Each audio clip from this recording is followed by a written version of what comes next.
السلام عليكم ورحمة الله. ازيكم عاملين ايه؟ يا رب تكونوا بخير وبسعادة يا رب. النهاردة هعمل فراخ وبسلة، ان شاء الله الفيديو يعجبكم. هنا جبت الفرخة، قطعتها وغسلتها، نقعتها مية بملح لمدة ربع ساعة. بعد كده حطيت مية تغلي. شطفت بقى الفرخة ونزلت كده في المية مع بصلاية وشوية ملح. هسيبها بقى تغلي على نار عالية غلوتين، بعد كده هدي النار عليها. لما بنسوي الطيور او اللحوم على نار هادية دي بتفرق في الطعم، بيبقى افضل. والافضل كمان لما نبدا كده نعمل الاكل والمطبخ نضيف، مفيش مواعين في الحوض والمطبخ يبقى نضيف، الاكل مبياخدش وقت خالص.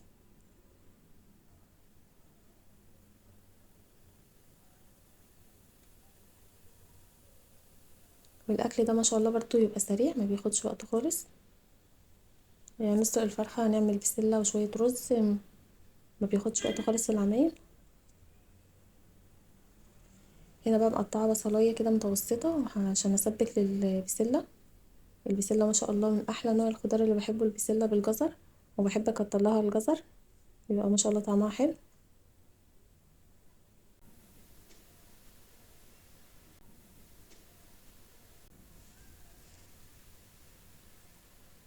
انا بصوا نصيحتي في الفيديو ده، يعني انا بتمنى ايه اللي انتوا تتقبلوا مني كل فيديو كده نصيحة والله من واقع الحياة، مش حاجة جايباها من الخيال.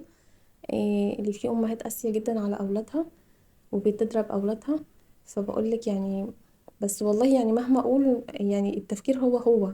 يعني حاجات أنا حواليا وحاجات بشوفها بعيني، في امهات قاسية كتير على اولادها وبتضربهم.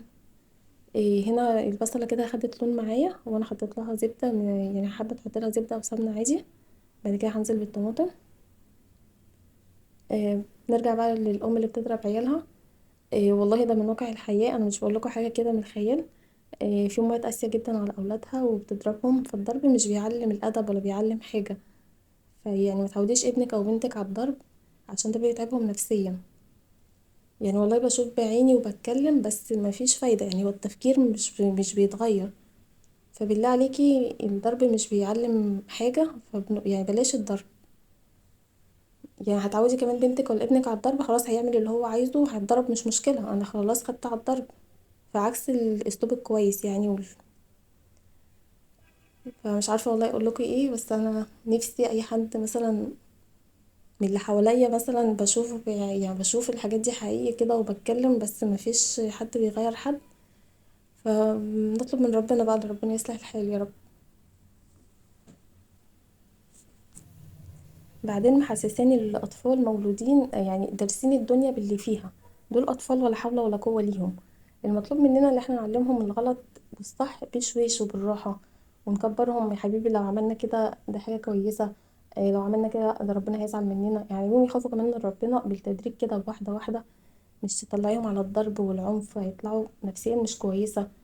لكن طلعيه كده نفسيا كويس وعارف دينه وعارف ربنا، لا انا هعمل كده ربنا اللي هيزعل مني، إيه لا هعمل كده هاخد ثواب على الحاجه اللي انا هعملها. فهيطلع يخاف من ربنا، مش يخاف منك انتي. انتي هتطلعيه يخاف منك انتي، طب مش مشكله هتضربيني، انا هعمل اللي انا عايزه. إيه ومن الاخر بقى انتي يعني لما تطلعي كده حاجه كويسه، هينفع نفسه وهينفعك وهينفع المجتمع، عكس ما تطلعي نفسيه تعبانه. يا رب يا رب اي ام بتسمعني يا قاسية على اولادها، يعني غيري من نفسك. مفيش حد بيغير حد والله، بس ممكن الكلام يعني ربنا يجعله خير لأي حد بيسمعه يعمل بيه. يا رب. واتمنى لكم كلكم السعادة والخير، والله العظيم بتمنى من قلبي لكل الناس السعادة والخير. واي حاجة انا مريت بيها وحشة بتمنى لأي حد ما يمرش بيها. واي حاجة مثلا شفتها في واقع الحياة، بتمنى اي حد يا رب ما يشوفش حاجة وحشة في حياته، وربنا يديكم كل خير يا رب. نرجع بقى للأكل بتاعنا. هنا بقى عملت البسلة، عملت جزء كده منها، وهقشر جزر عشان ايه مش هعملها كلها بقى معاكم عشان الفيديو ما يطولش. يا رب فيديوهاتي تكون بتعجبكم يا رب. وبشكر كل اللي اشترك في القناة، ربنا يا رب يفرحكم زي بتفرحوني، والله كلكم ذوق واخلاق وكلامكم جميل وبيفرحني. إيه حتى في ممكن حد بيتفرج على حد يعني مش بيحبه لله في لله كده، بس بيكتب له تعليق حلو يعني ايه بيكبر بخاطره، فدي طبعا حاجة كويسة، وبتعود على تربية الإنسان كمان وذوقه. فأنا بشكركم كلكم، يا ربنا يفرحكم يا رب، ويديكم كل حاجة انتوا عايزينها. ان.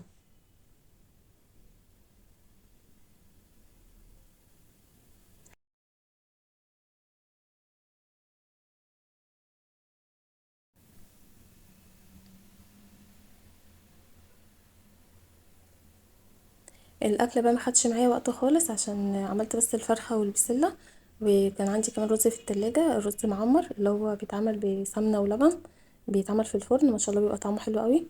فكنت عاملاه قبلها بيوم فسخنته، فالغدا ما خدش وقت خالص معايا الحمد لله.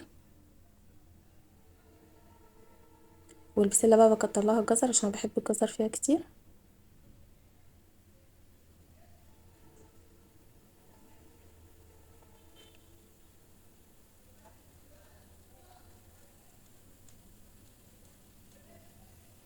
في ناس كمان بتحط على البسله والجزر بطاطس، بس احنا بنحبها بسله وجزر بس.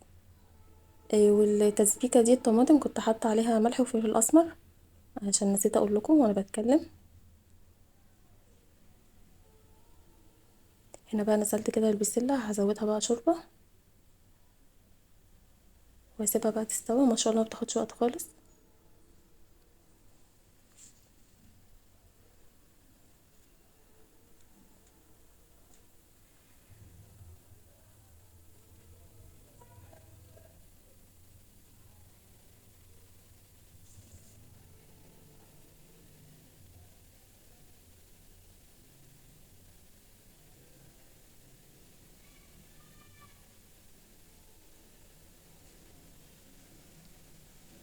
هنا بقى كنت طلعت الرز من التلاجة، الرز اللي بقولكوا عليه. هفرفره بقى كده في الصينيه، وهزوده شويه ميه او لبن واوطي عليه النار، بيبقى ما شاء الله طري وجميل لكنك لسه عاملاه.